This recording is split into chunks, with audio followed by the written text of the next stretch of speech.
saludamos con Augusto Espín, ministro de Sectores Estratégicos. Ministro, buenos días, bienvenido a nuestro programa. Con usted, pues, acordamos hablar sobre el tema de los negocios de petróleo. Durante estos últimos días se ha entregado una información que realmente ha dejado y ha sembrado muchas dudas en los ecuatorianos, y es sobre concretamente la negociación de petróleo con Petrochina.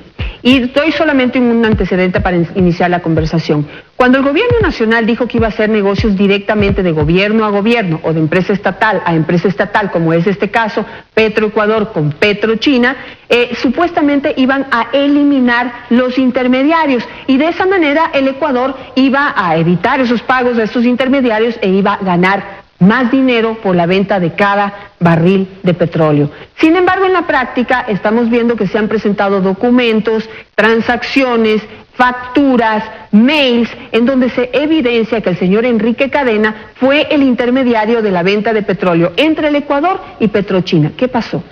Bueno, Janet, buenos días a la audiencia. En primer lugar, mi solidaridad con usted en este tema terrible de lo que ha venido viviendo. Creo que en realidad la violencia nunca debe ser una alternativa para nuestra sociedad. Contestando su pregunta, esencialmente lo que aquí tenemos son contratos a largo plazo de provisión de petróleo que le garantizan, por un lado, al país tener un comprador en tiempos en los cuales puede haber sobreoferta en el mercado, como el momento actual. Y evidentemente a la compañía que le vendemos le garantiza también una provisión estable de crudo. Respecto a con quién estamos haciendo este negocio, lo estamos haciendo no con una empresa pequeña, no con una empresa de las que se ha referido usted, sino directamente con Petrochina, que es la empresa 1, creo que en este momento 2 en el mundo en comercialización de petróleo. Estamos haciéndolo con una empresa mayorista, sí, con una empresa más grande del mundo que comercializa petróleo, con esta modalidad que se llama contratos a largo plazo, provisión de crudo a largo plazo. Entonces, ¿usted negaría que esté intermediando en este negocio el señor Enrique Cadena y sus empresas? Bueno, no hay ningún contrato con el señor Enrique Cadena entre, digamos, de Petroecuador con el señor Enrique Cadena. No hay ningún contrato.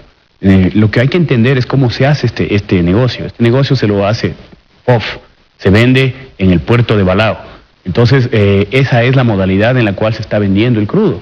Entonces, usted no me puede mostrar, o sea, yo quisiera que me muestren un contrato de uno de los intermediadores que usted está mencionando con Petroecuador. No hay esos contratos. Lo que existe es un contrato de provisión a largo plazo con Petrochina. Claro, pero entonces ahí usted evidencia que los chinos nos están viendo la cara, porque usted le está vendiendo a Petrochina para que lleve a China el petróleo, y lo que está haciendo Petrochina es tener un intermediario para venderle a otros países nuestro petróleo que le damos en mejor precio. No, Janet, lo que estamos haciendo es vendiéndole a Petrochina precio FOB. Y le voy a dar un ejemplo muy sencillo. Pero para China, pues, pero si China le vende a Perú. No, le estamos vendiendo FOB. Significa que la propiedad del petróleo cambia en el puerto. El momento que el petróleo sale de nuestro puerto de Balao, cambia la propiedad. Es decir, el mismo ejemplo, usted vende su carro, y a quien usted le vendió el carro puede venderle en la siguiente esquina a un tercero. Sí, esa es la modalidad en la que estamos vendiendo el crudo. Pero usted le está vendiendo a Petrochina en $4 menos. Ya vamos a hablar sobre eso teóricamente. Ahora nos va a decir si eso no es así, pero le está vendiendo en un precio preferencial. Y Petrochina lo que hace es coger ese petróleo con precio preferencial y se lo vende al Perú a mejor precio, cuando nosotros podríamos venderle al Perú a mejor precio con otro intermediario. Bueno, ese es un tema que primero lo voy a desvirtuar, ¿no? Es decir, aquí se ha hablado de esto de los $4, sí, y lo dijo Capaya, ¿no? En su momento, que el valor que tenía el crudo, de acuerdo a un informe de la OPEP, es $4 menor. Se pidió, y en este caso lo hizo el Wilson Pastor como miembro nuestro representante en la OPEP, pidió a la OPEP que certifique si existe este informe, y aquí tenemos esa certificación en la que dice básicamente que no existe ningún informe que hable de una pérdida de $4 por barril, sí, para el crudo del Ecuador. Pero, ministro, yo también leí esa comunicación. Y lo que dice es que no sabe de qué le están hablando. Dice que la OPEP ha hecho miles de informes sobre el precio del crudo ecuatoriano y que no hay uno específicamente que se haya solicitado sobre el tema de los $4, pero que puede haber. No, básicamente dice aquí que no encuentran en ningún informe que se hable de una pérdida de $4 por barril. No, que no encuentran en el informe que se analizó. Porque hay tantos informes que tendrían que especificarle más de cuál se está hablando. No dice eso, Janet, pero en todo caso, más allá de eso y más allá de entrar en esa polémica, si está $4 más o $4 menos, entendamos cómo funciona el mercado petrolero. Lo que hacía el Ecuador antes era hacer ventas de spot. ¿Qué significa eso? Salir con el crudo, ir al mercado y básicamente el país recibía lo que en ese momento le dé el mercado. Podemos ver un histórico de lo que ha pasado digamos en el caso del Ecuador, y vamos a ver que el crudo nuestro siempre ha estado por debajo del valor del WTI en un diferencial. Lo que se ha hecho en el contrato a largo plazo es tratar de establecer a largo plazo, a través de una fórmula, ¿sí?, cuál debe ser el valor de descuento que tiene sobre el crudo ecuatoriano para poder tener esa provisión, digamos, estable y esos recursos que vendrían al país de manera estable sin tener que usted estar corriendo en mercados. Recuerde que muchas veces al vender en mercado spot teníamos emergencias y vendían en emergencia porque se llenaban los tanques en Balao y entonces usted tenía que sacar al precio que sea porque si no tenía que parar el bombeo hacia Balao. Entonces todo esto de alguna manera se minimiza cuando usted tiene un contrato de provisión a largo plazo. Ahora, ¿cuál es un buen precio? Esa es la siguiente pregunta que haríamos. Mire, en realidad el mejor precio, el precio que va a tener es el que el mercado le dé. No puede saber cuál va a ser el precio en ese momento. China, usted no se refiere al precio del mercado, es un precio que se ha acordado en base a una fórmula de no sé qué cosa. Está en base a precio de mercado y eso es importante entenderlo. Pero es decir, el precio de mercado. Capaya, ¿qué puede decir usted de este documento? Ahí hay un detalle en donde dice en cuánto estaba el petróleo WTI y en cuánto se le vendió a Petrochina y el valor diferencia. Por ejemplo, en el 3 de enero de 2015 el precio del petróleo WTI estaba en 52,69 el barril, se lo vendimos en 47,52. Así es, y mire, tengo aquí una gráfica histórica de cómo ha venido el país, sí, el petróleo, desde el año 1986.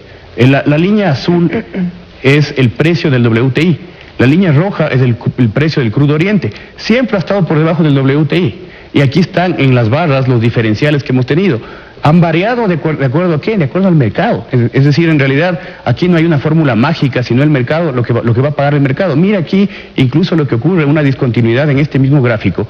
En los años 2011 y 2012 tenemos que el crudo oriente estaba por encima del WTI.